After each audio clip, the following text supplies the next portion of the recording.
The haunted house stood at the edge of town, shrouded in mist. Its windows were shattered, and vines crept up the walls like sinister fingers. My heart pounded as I approached. Even in daylight, it looked menacing. The sky was overcast, adding to the gloom. I wondered if I would survive the night. I reached the gate.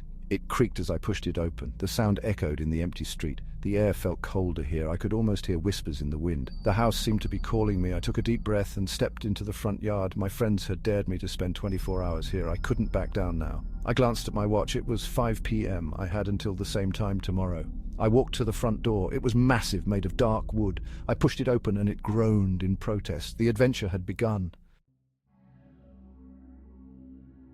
The floorboards creaked under my feet. Each step sounded like a gunshot in the silence. I moved cautiously, scanning every corner. The house had an oppressive atmosphere. It was like walking into a tomb. Every shadow seemed to hide something sinister. I could feel my nerves fraying. I decided to explore the ground floor first. The living room was to my left. It was filled with old furniture covered in dust. A grand piano stood in one corner, its keys yellowed with age. I ran my fingers over them. They felt cold and lifeless. I played a few notes and the sound reverberated eerily. I turned to the fireplace. It was massive with intricate carvings. Something glinted in the ashes. I bent down to inspect it. It was a small silver locket. I opened it and found a faded photograph inside. It showed a young woman staring out with sad eyes.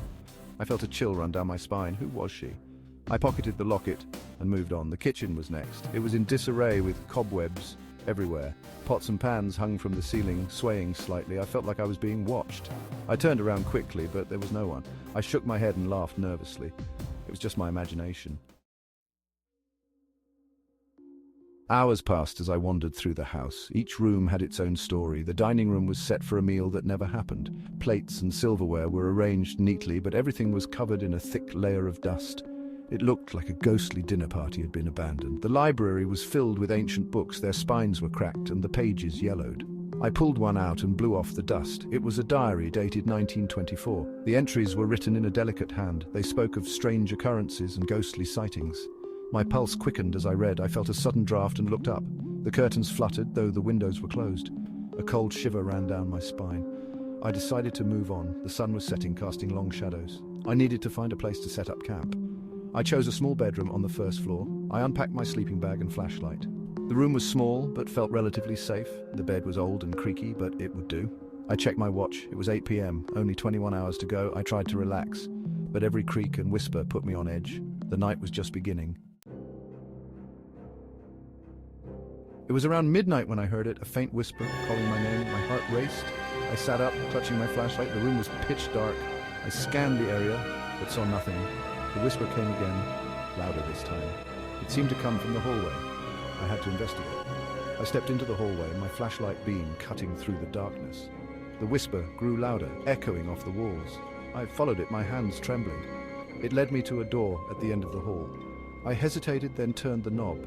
The door creaked open, revealing a staircase leading down. I descended cautiously.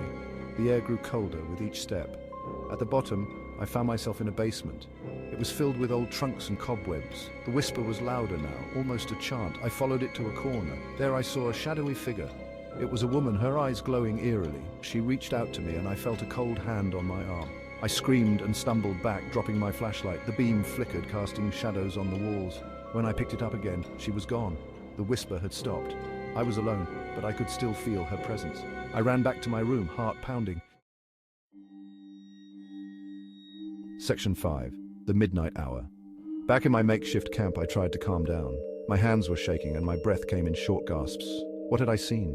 Was it real? The encounter had shaken me to my core. I needed to gather my thoughts. I sat on the bed, clutching the locket I'd found earlier. It felt like my only anchor to reality. Minutes turned into hours as I sat there listening to the house. It was alive with sounds, creaks, whispers, and distant footsteps. Each one made my heart race. I tried to convince myself it was just the wind, but deep down, I knew better. This house was haunted, and I was trapped inside. Suddenly, the room grew colder. My breath formed clouds in the air. I heard a soft sobbing. It seemed to come from the walls themselves. I pressed my ear against the wall, and the sobbing grew louder. It was a woman crying in despair. I backed away, feeling helpless. There was nothing I could do. I decided to move. Staying in one place wasn't helping. I grabbed my flashlight and headed for the attic. It was the one place I hadn't explored yet. The stairs creaked under my weight and the air grew colder as I climbed. What awaited me up there? I shuddered at the thought. Section 6. The Witching Hour. The attic door was stiff, resisting my efforts to open it. With a final push, it swung open, revealing a dark, cluttered space. Old furniture and trunks were scattered around. The air was thick with dust. I coughed and waved my flashlight around, trying to get a sense of the room. The beam caught something reflective. It was a mirror, but the reflection was distorted. As I moved closer, my own reflection seemed to change. My face looked gaunt and pale, my eyes hollow. I recoiled in shock. Was it a trick of the light? I didn't have time to ponder. A sudden bang behind me made me jump. One of the trunks had fallen over. I approached it cautiously. The trunk was filled with old clothes and photographs. I sifted through them, feeling a strange connection to the past. One photo caught my eye. It was the same young woman from the locket. Her sad eyes seemed to plead with me. Who was she? What happened to her? I felt an overwhelming sense of sorrow. I heard footsteps behind me. I spun around, but there was no one. The air grew colder and I saw my breath again. A shadow moved in the corner of my eye. I turned the flashlight, but it was gone. The attic was playing tricks on me, or maybe it was something more. I decided to leave before I lost my sanity. Section 7. The Attic Discovery. I hurried down the stairs, my mind racing. The attic had been a mistake. I needed to ground myself, find something tangible. I returned to the library. The diary I had found earlier might hold some answers. I flipped through the pages, scanning for any mention of the young woman in the locket. One entry caught my attention. It spoke of a tragic love story. The young woman named Emily had fallen in love with a man her family disapproved of. They had planned to elope, but tragedy struck. Emily's lover was found dead under mysterious circumstances. Heartbroken, Emily took her own life. The diary mentioned sightings of Emily's ghost, forever searching for her lost love. My heart sank. Was she the one haunting me? I felt a strange mix of sorrow and fear. I needed to help her find peace, but how? The diary offered no solutions, only more questions. I closed it and sighed. A sudden gust of wind blew through the room, scattering papers.